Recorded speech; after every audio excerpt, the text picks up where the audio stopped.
Hi, this is John Delancey, and you are listening to the Geekcast Radio Network.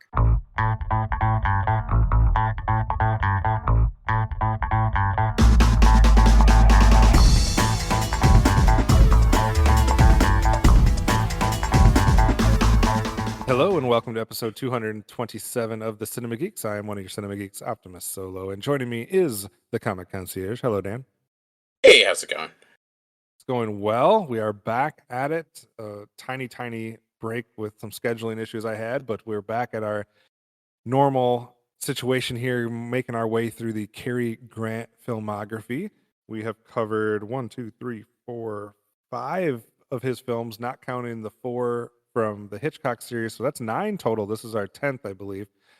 So we are talking about the 1944 film None But the Lonely Heart. This is some connection to Penny Serenade, as it's his only other film that he received an Oscar nomination for. Before we get into the nuts and bolts of None But the Lonely Heart, Dan, I believe you came into this one, as I did, completely blind, correct? I did, yeah. I knew nothing about it. I didn't know the plot. I never watched it before.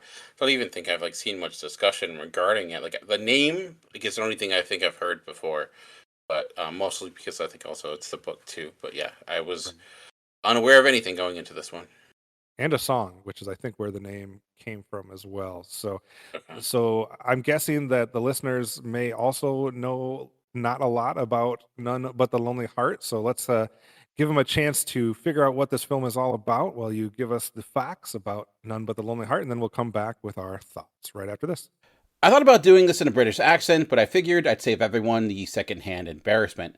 None But the Lonely Heart, released in 1944, was directed by Clifford Otis, starring Cary Grant, Ethel Barrymore, Barry Fitzgerald, June DePrez, and Jane Wyatt, and is adapted from the Richard Llewellyn novel.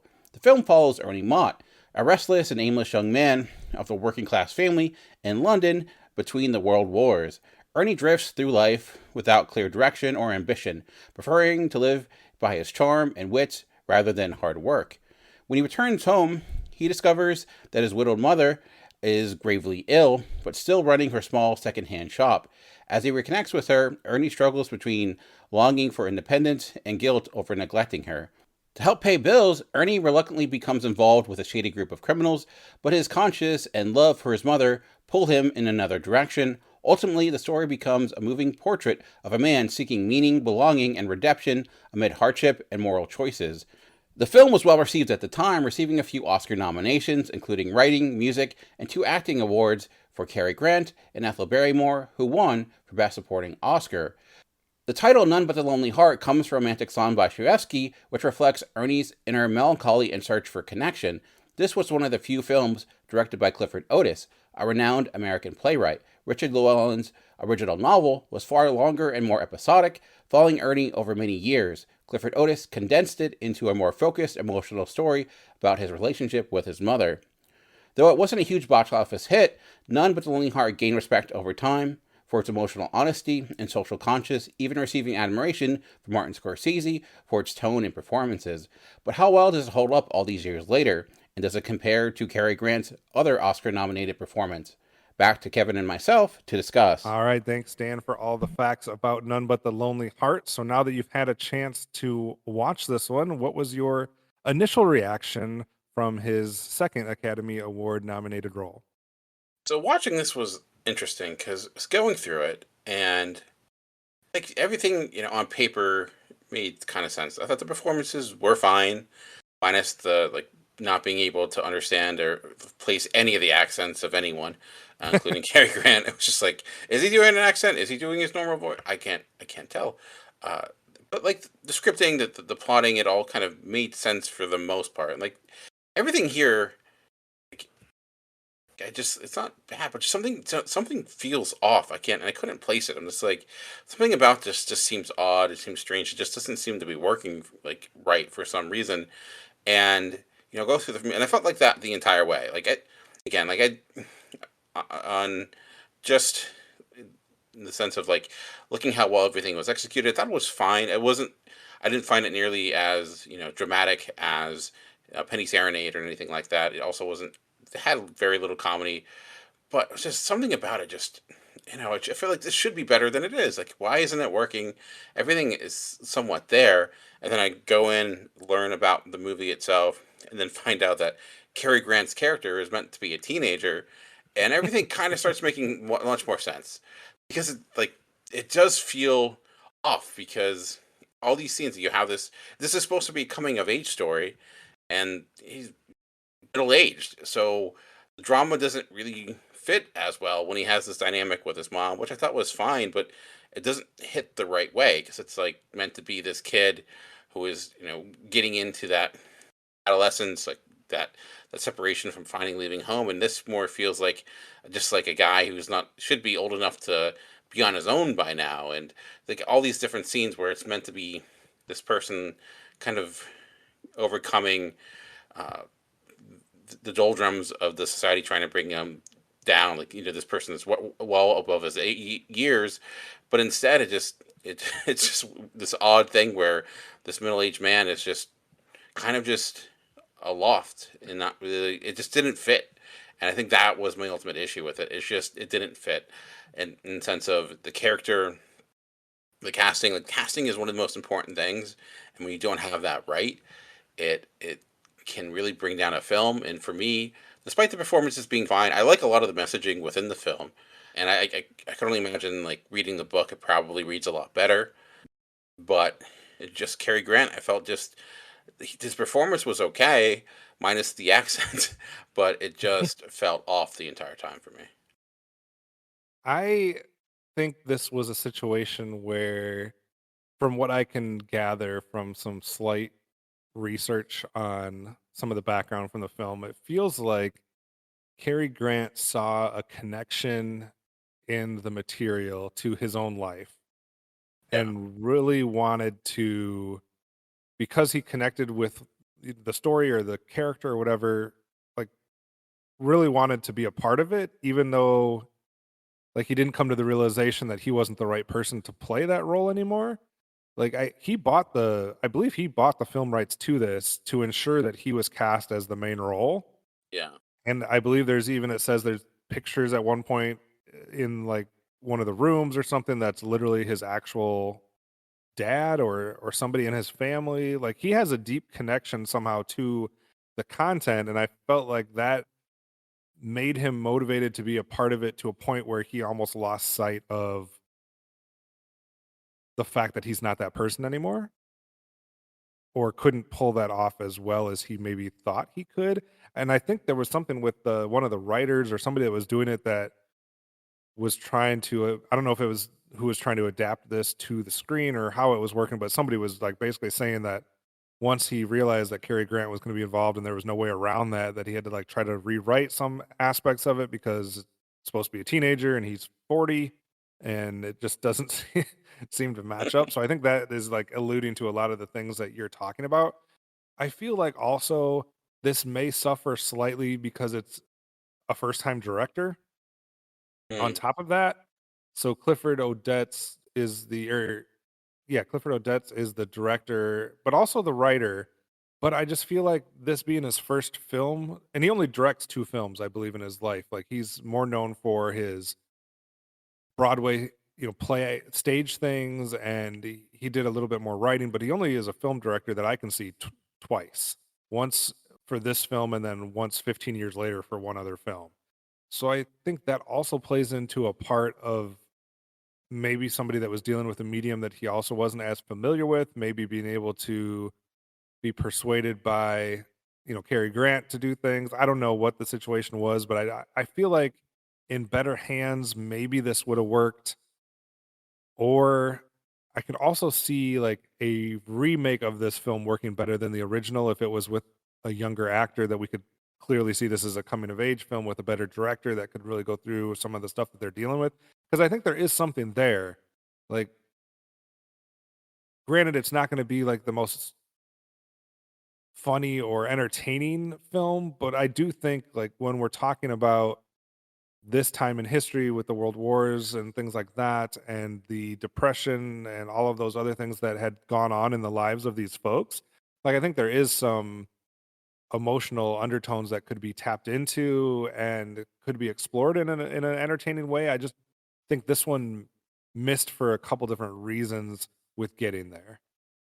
Yeah, like for example, losing obviously losing a parent at any age is impactful, but losing a parent at like when you're a teenager compared to when you're 40, it's a very different experience. So it just feels like the way they approached it was this is the guy that should at least have some understanding of who he is as a person, and I guess we all kind of still develop no matter what our age is, but he shouldn't be so influenced by like the neighborhood like gangster or whatever, like always falling into the wrong gang at this point in time. Like when you're that old, it seems like a weird choice to like Yeah. to even like have a gang to fall into because like you got things to do, and like you Well, mentioned with the yeah, go ahead. go ahead. No, go ahead. Go ahead.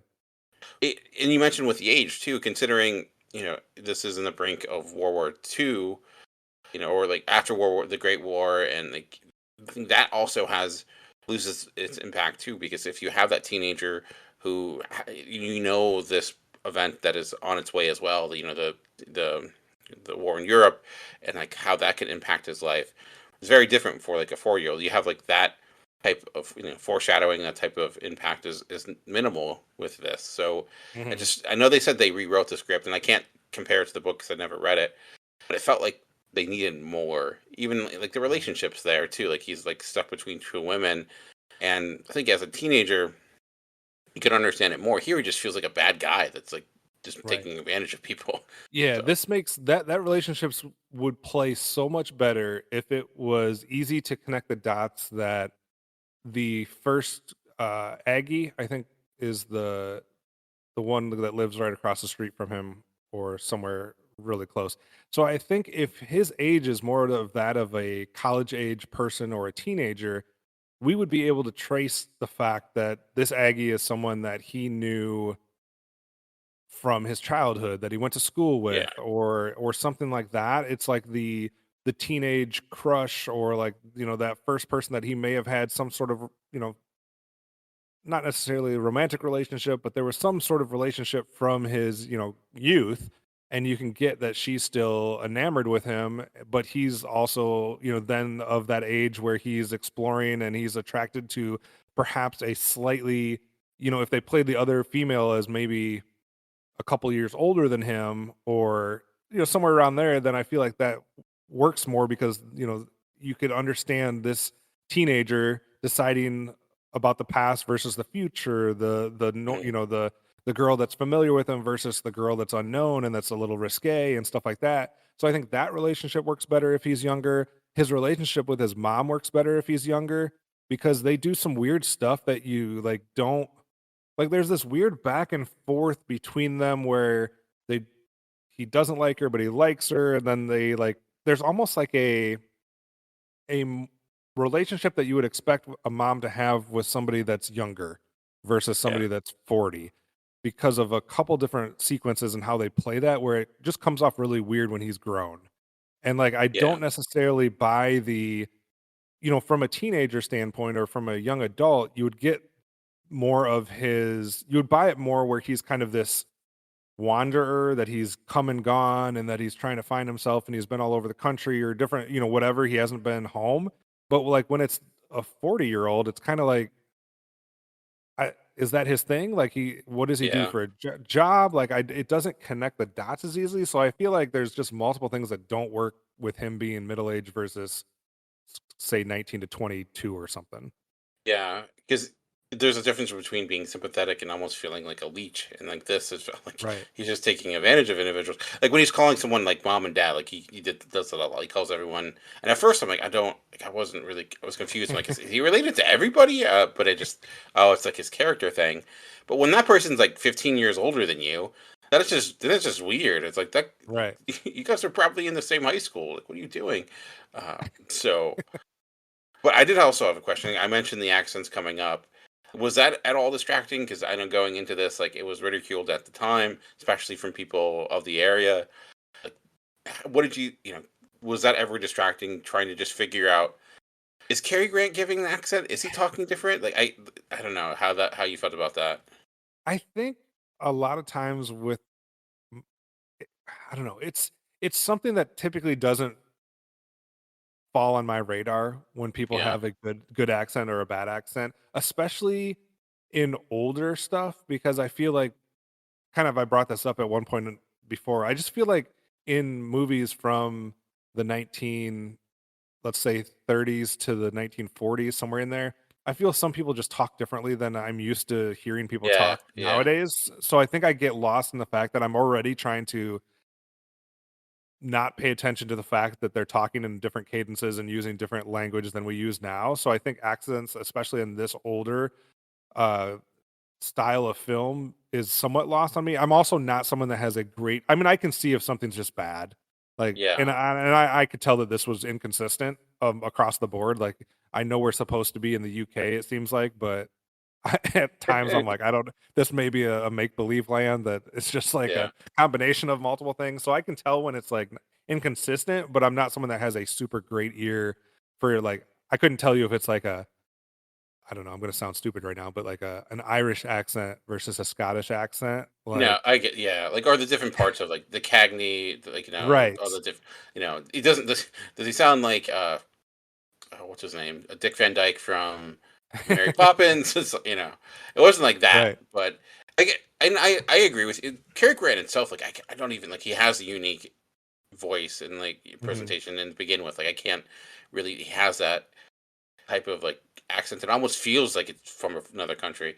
So, I think the reason why I found it distracting because he has such a distinct voice mhm, that that when it you don't have that or it comes and goes, it just was more noticeable compared to like the other characters. Like it wasn't as that big of a deal, but it was just with him because he has such a distinct way of talking that is just so iconic. When you then try to go a different direction, it becomes a bit more noticeable. What it didn't like that didn't necessarily negatively impact me a great deal. I did want to talk about at right, least some things I did like about the movie, and I did find it interesting because I know, as I mentioned, like going in looking at some research, how like people there was a rally against this movie on like a political standpoint because especially for those that felt like it was very communist in its approach because it's a very much the preaching the message that the poor is taking away from the poor as the rich class is just kind of standing above them as they fight amongst themselves and seeing that kind of played out I thought was actually I'm like actually I like the way they're approaching this and mhm, it's kind of it felt almost ahead of its time in some of its the way it was going about it I guess you could not like it's brand new I mean Charles Dickens did similar things but I did find that that was very effective in the sense of showing just the way class was operating at the time and how a lot of these people were just stuck in these roles and they're unable to find an escape and I guess you could say that could legitimize Cary Grant's character a bit more because it is something that feels like a lot of people within that town are just there's nowhere to go but I thought overall like that was probably my favorite part of the film. I think it's interesting to me when it comes to times in our history. I guess it's apropos because it feels like we're going through one now, but times in our history where politics is to the extreme, what they will grasp at to latch on to whatever the agenda was. Like so far, we've watched two films over the Hitchcock and the Cary Grant retrospective that have been accused of being almost like communist propaganda Hmm. or Axis propaganda with Lifeboat, and now this one, and like I, like I just feel like there's no part of either one of those that really fits Yeah. that narrative, and it's just Yeah. interesting which ones get like lumped in with that. Like obviously, this was like the HUAC or whatever committee that was going doing the things they did, and obviously there was a blacklist at this time in Hollywood and all that stuff. But like I'm watching this film and I'm not like if talking about different classes, Yeah. like different classes have existed throughout humanity. Like there's Yeah. never been a It's system where there hasn't been the rich and the poor. So It's not. like, It's not that much different than A Christmas Carol and what Scrooge learns, regarding the mhm, how wealth can this pursuit of wealth and what it could lead to, and then the message that Cary Grant character says about being a poor person taking away from more poor people, and it's just intriguing considering like this is what 1944, so long before the Red Scare that was it became such a sensitive topic. Eventually, it was just I don't yeah. know. strange, but I thought it was effective in that messaging. And like I said, I think the book probably I could see where it's probably even stronger. Getting more time to get to that story, uh, but Yeah, also, go ahead. I think too, just along those same lines, kind of to what you were saying, I do appreciate because during this time period, it seemed like a lot of times Hollywood was more about the escape. Like Hollywood was more about when we're going through depression or when we're going through war. I'm not saying like everybody ignored it, but like there was a number of different films that came out during those different times that were the polar opposite, right? Like we have like crazy comedies and different stuff that was like as far from that as you could, you know, get. And I do appreciate that there's films like this one that on the other hand actually delve into it and like this is like what is actually going on. This is like a realistic outside of his age being wrong, but it's like a realistic portrait of life in this area during this Mhm. time, dealing with these real situations and real things. So I do appreciate like the reality of it, I guess, or the authenticity, what it came across to me at least. Yeah, uh, that that I think was a strong element of it too. And I think there's a lot of different pieces of this too. Like Cary Grant's character on paper, I think it's intriguing. Like him having a perfect pitch, even though I guess technically reading things that he gets a few things wrong when he calls out like what note they're being played. But hey, I know nothing, so I had no idea. Right. But also, did you have any thoughts on like the overall supporting cast? Because I know, we mentioned Cary Grant gets an Oscar nomination, but he's not the only person from the film that gets an Oscar nomination. The Yeah. actress playing his mother as well, which I thought she was well deserving. But any thoughts on the I cast in had general? no exposure with Ethel Barrymore whatsoever. I've never seen anything that she's been in. Obviously, you know the family and you know like there's lots of connections to lots of famous folks in Yeah, yeah, Hollywood, but this was my initial exposure to her and obviously she did a lot more stage stuff I believe than she did even film stuff. I think this kind of got her back into film. I think I read somewhere where she had been out of the film work and more just doing stage productions for a while and this kind of coaxed her back out, and then she moves to California and does a bunch more films after this, I believe, is what I read. But I thought she did a great job. I actually really liked the two supporting females that he's involved with. hmm June Duprez as Ada, I think, is one of them, and Jane Wyatt as Aggie is the other.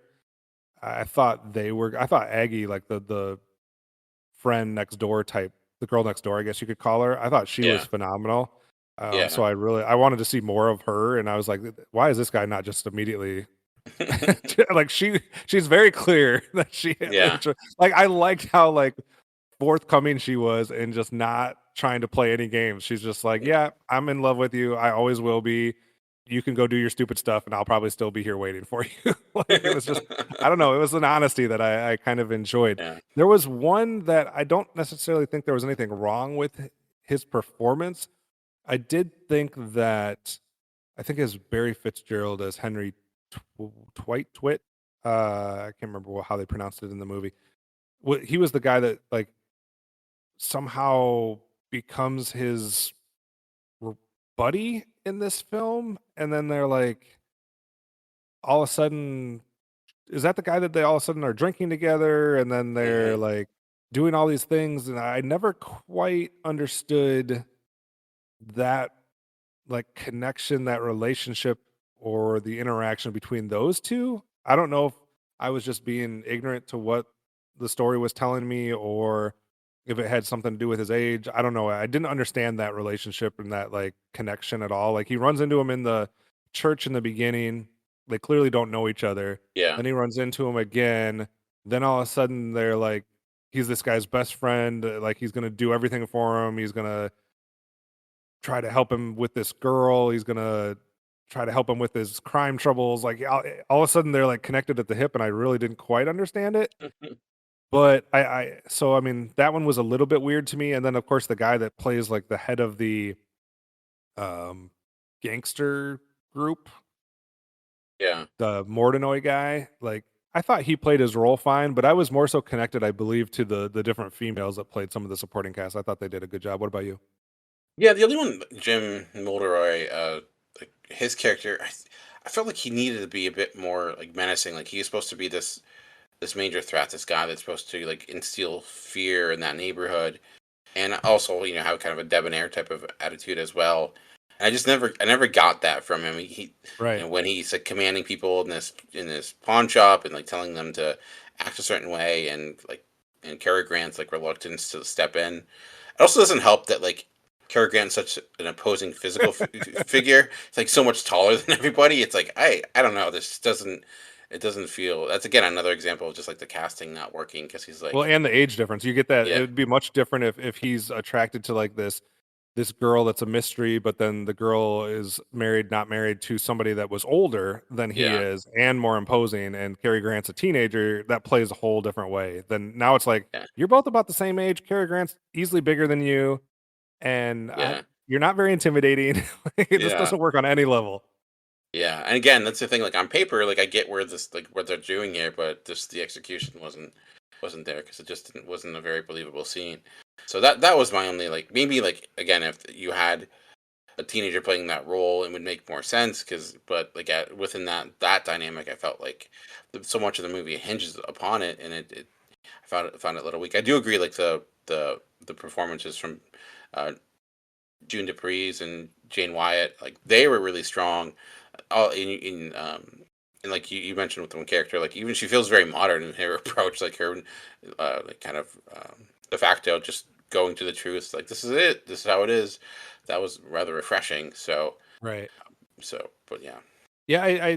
The other thing I was curious about what your take was. Obviously, Ethel Barrymore's character and Cary Grant's character, the mom and the son, that we have this dynamic that he's against inheriting the family business, right? Like she has this business of, I don't know exactly what it is, some sort of reselling, retail reselling of sorts, and it seems like he has nothing, wants nothing to do with it, which I don't know if they explore that quite enough.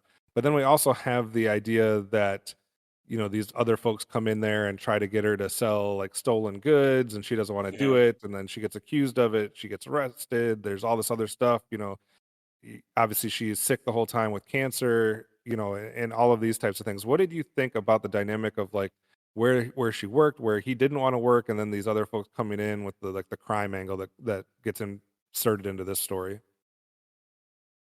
yeah. Again, I think like, I get where she was coming from in the sense of she's a mom, she wants to protect her kid, and she's like this is the only way, and in the sense of how they showed the limited options that these people had. Like, either they're gonna keep coming. There's nothing you can do, but also just looking at the world, they're getting cheated as well. So does it make sense? Like, is this a way for her to, it's even if she's hurt in the long run, help out her son? Again, it probably makes more sense if the son isn't a little not to beat a dead horse, but I thought I thought in the sense of how it impacts like her relationship with the son, maybe not as strong, but general how it kind of showcases just the way in which these people were kind of had lack of support. There was nothing there for them. So the police weren't going to help them. She couldn't really do anything. So it was either do I do this or do I not? And so I thought that approach with her character, like I felt her dilemma was much more compelling than Cary Grant's. Yeah. I did wanna mention too, Jane Wyatt. I remember, when we were watching this, Amanda and myself, we looked up a couple things while we were watching it, and I was interested to see that Jane Wyatt the played Spock's mom in Star Trek, the Oh wow, original series, and in the 1986 film, The Voyage Home. She's plays Spock's mom, and she was also the mom on the Father Knows Best series as well. So she had quite the career after this as nice. well. So not a surprise because she was definitely, like I said, a presence on the screen. So obviously, I think we're both kind of somewhat in the same camp as far as like I think there was. I hear you hear this a lot from movie critics, I guess, and I'm not calling myself a movie critic, but you hear this a lot where they say like, "There's a good film in here somewhere." Yeah, It just didn't come together in the way that you would hope it could, and I think, like you said, it starts with the casting of Cary Grant. This age difference really throws off a whole lot of the relationships, not just between him and the mom, but between him and the 2 girls, between him and the, Jim Mordenoy. I think it just throws all of those things off. But when you, like, get away from some of that and you kinda get down to the nuts and bolts of what they're actually feeling with the class situation, with the, the poor man's plight and things of that nature. When you see him like walking the streets, I screwed up because I was it said on the streaming service that I was using this that there was a trailer, which threw me off at first. And my wife wanted to know if she wanted to watch it with me or not. And I'm like, well, I'll just play this trailer. I don't even think trailers existed in 1940 whatever. Oh So the no, they did. trailer, oh, did they? Okay, well, the Yeah. trailer when you hit the trailer for this, it literally just plays the first like 5 minutes of the movie. Oh really? Yeah, it's literally just him walking into that church in the tomb of the unknown soldier or whatever the official. That's not what it's called because it's in the UK, but whatever that is, and then he's Yeah. walking down the streets and he's kind of by himself and stuff like that. That's what played when I hit play the trailer, Yeah. and but I think that does highlight those first 5 minutes. That does highlight. I feel like for me what some of the strengths are when there's those quiet moments of him like reflecting or him just trying to take in where he is in the world and kind of where his place is. I think that's where this movie could have really like been great if all the other pieces had also lined up with that. So I don't know. I feel like it could have been a good movie. I feel like it could be remade into a good movie. I just feel like with what we got, it just didn't quite all add up for me. Yeah. How did you like? We haven't really talked about it directly outside of the accent, but just overall, beyond the casting piece, like Cary Grant's performance. This is the only time outside of Penny Serenade where he's nominated for an Oscar. Did you feel watching this like, okay, this is what I think of when I think of an Oscar performance, or do you think it was more of a situation where here's a comedic actor doing something a bit more serious, so maybe that they kind of gave him. I can't really compare it to the other films of that time, so maybe he was deserving, but I'm not saying he wasn't. I'm just curious if you felt like this was watching this was a performance you would expect to see nominated for the Oscar. I think where he's at fault more is, like I said before, is the fact that he wasn't able to separate himself enough in the be like when he like read the story or when he became interested in it to like realize that he wasn't the right person. Like I think that's where he's at fault. When it comes to the actual movie and the performance, I don't think he did anything wrong. Like I think he's acting well. I think his charisma adds to the fact that you have two different girls that are interested in him. Obviously, he plays that well. I I feel like he did a good job in his performance. Maybe the accent you could hold against him a little bit, but I feel like the performance was fine. But I don't think I guess even I guess this is proof because he's Cary Grant. Like even Cary Grant and doing what he could do wasn't going to make this work when when the age was so wrong, right? Like Yeah. I think he made it work as well as anybody was going to be able to make it work. But so I don't think it's any fault of his actual performance acting, line delivery, his physical acting. Like I think all of that was what it needed to be. I think the problems were more outside of that. Yeah. Yeah. I think, as you mentioned, when you have those moments, like, I think what's really strong about the performance is that he does remove those elements that he's known for. And it's not very showy. Like the Penny Serenade, you have that Mhm. scene where he's protecting his daughter and he goes on this, huge diatribe regarding trying to save us, and that's that Oscar moment. And I don't think we get as many of those, but kind of in a good way. Like if I'm just like looking at the performance of these scenes isolated, I think he shows like he can be that actor and he can do it without having to, in a silent manner. Like you mentioned, there's a lot of scenes where he's just walking, and you can see the life he lived on his face, and I thought that was really I, effective. And you could probably tell, like you mentioned, like you connected to this material, and you see that in the way the weight he's carrying. But I just sometimes like what the words he's saying and the situation he's in sometimes don't always line up. and I feel like this is also like almost like something that I know he connected to the story and he connected to the all of that, all of those elements. But I think also there may have been a tiny bit of him that was still. I know it lists Arsenic and Old Lace and None But the Lonely Heart both coming out in 1944, as we talked about when we talked about Arsenic and Old Lace. They had actually filmed that, years before. So he probably did a couple things in between these two. If I was like wanting to do the research and find out when the actual filming happened of each of his movies, but I can't help but think of also like he really wanted to be doing something like this after that.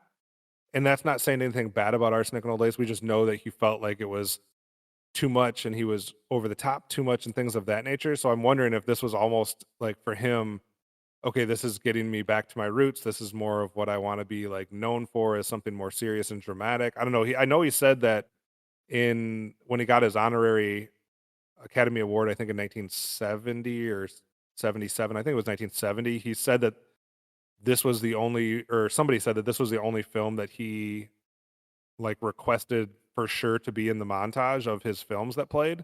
Like he's like, I don't care, basically what other scenes you put in here from all my other movies, but I want something from but the Lonely Heart in this montage.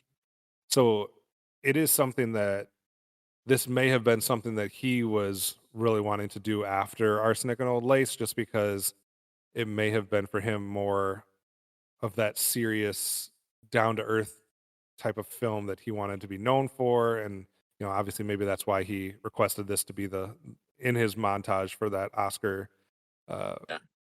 Academy Award perform like the honorary award that he got in the 1970s. So it's interesting. Like when Yeah. you look at the filmography and see this one coming after Arsenic and Old Lace, I don't know if that played into any of it or not. Yeah, and speaking of the Oscars, like looking at like who he competed with Best Actor was actually one was his co-star in this film, Barry Fitzgerald, who was got nominated for Going My Way, along with Bing Crosby, who got nominated and actually ended up winning for Going My Way, which won Best Picture that year, and then Charles Boyer for Gaslight, and then Alexander Knox for Wilson. And I realized I've seen none of those films except Me for neither. this one. So I've heard like Going My Way is like one of the worst films that's ever won Best Picture. I don't know how true that is. I've heard very like mixed things. But I did read that and he was the only one that got nominated for the best actor in that group. All the other ones that were best actor were from a movie that got nominated for best picture, and yeah, this did not. This just got best actor, best supporting actress, best film editing, and best scoring of a dramatic or comedy picture. And Ethel Barrymore did win yeah. for the supporting actress, which is interesting. What's I'm not. interesting too. Go Sorry, ahead. I just saw this, but Barry Fitzgerald got nominated for both leading and supporting for the same role, which is kind of crazy. So I No guess wonder I we can guess never figure it out. they changed the rules after that, so they can't do that anymore. But that's hilarious because like Get all it's the like awards. you're both a supporting performance and a lead performance. But yeah, You supported so yourself, I guess. but yeah, anything else you wanted to talk about regarding this? No, I mean, I think it was interesting to see him in more of literally hardly any comedy involved here, nothing that's over the top. So it was interesting to see this. And I'm glad we watched this along with Penny Serenade to like see the two different roles that he got Yeah, nominated for. I definitely think it's like a different pace, and I appreciate them for different reasons. I understand why he's not known necessarily for these two roles over some of the other ones we've seen. Like, obviously, you're going to hear more about Bringing Up Baby or His Girl Friday or Arsenic and Old Lace or the Hitchcock films. I get why those are the ones that more people talk about, but I do think that it's worth seeing these two just to see this other side of him. yeah, definitely. Like it's not one where I know you mentioned like the how it's shown within his honorary Academy Award, but it's not like there's not a lot of like, highlights in this, like where it's like these are these showy moments and things like that, and which I think was good. It made me respect him more as an actor because it shows that he is much more dynamic than maybe people give him credit for. He can kind of do it all. He can even if maybe not all because like you said doesn't necessarily always work with this role, but he has range. So that when he's the type of actor that can kind of get claimed all he does is the same role, and I don't necessarily think that is a byproduct of talent, more so a byproduct of the way casting works, especially at that time where they're going to put you where they think you should be put. So it was kind of good that he got the chance to say like, no, I'm going to do my own thing, even if it didn't completely work. I think I'm still like you said, I'm glad I watched it. Not a movie I'd recommend that you have to like seek out per se, unless you're a really big Cary Right. Grant fan. But Yeah, I I'm think if glad. you were making like a list of the essential Cary Grant, that like if somebody really wanted to like know all about him, like which films you would suggest, I don't think this would make the cut. No, yeah, I think I would say Penny Serenade more so than this one for Right. sure. Well, all right. So that does it for None But the Lonely Heart. We're going to actually jump way into the future for our next one. I know that a lot of these other ones we've kind of been going year by year. Like His Girl Friday was 1940. The Philadelphia Story was 1940. Penny Serenade was 41, Arsenic and Old Lace and None But the Lonely Heart both technically listed as 44, but now we're jumping all the way to 1957. So we're going to go 13 years into the future for a film entitled An Affair to Remember. This is listed as a romance film starring Cary Grant and Deborah Kerr. Do you know anything about An Affair to Remember, Dan? I don't. I've never watched it. It's one of those movies like I've heard the title plenty of times, but I've never seen it. I don't know much about the story, so it'll be similar to this in sense of going in very blind. Yeah, I will be going in blind as well. In between here, just so you know why there's such a gap in us going from 1944 to 1957, he did make quite a number of films like in that interim, but a couple of them were for Hitchcock. So this is when Notorious comes out. This is when To Catch a Thief comes out, and then there is probably about 8 or 9 other movies as well that we're not covering for this retrospective, but. We have 2 left. We have An Affair to Remember in 1957, and then we'll go to 1963 for Charade, which is one of his last film roles. So I have not seen or know anything about either one, so I'm interested to see how we kind of end this with these 2, or if we decide to throw any extra bonus ones in there, we'll have to decide that and let you all know. So, Dan, how can people keep in touch with you, or if they have a message or a question for you, how can they send it to you? Just search Comic Concierge on pretty much all social media platforms, and you can find me there.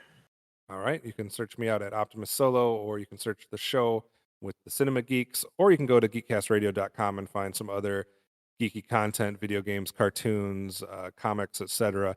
If you're into any of that. So that does it for this episode. Tune in next time for another chance to listen to more of the Cinema Geeks.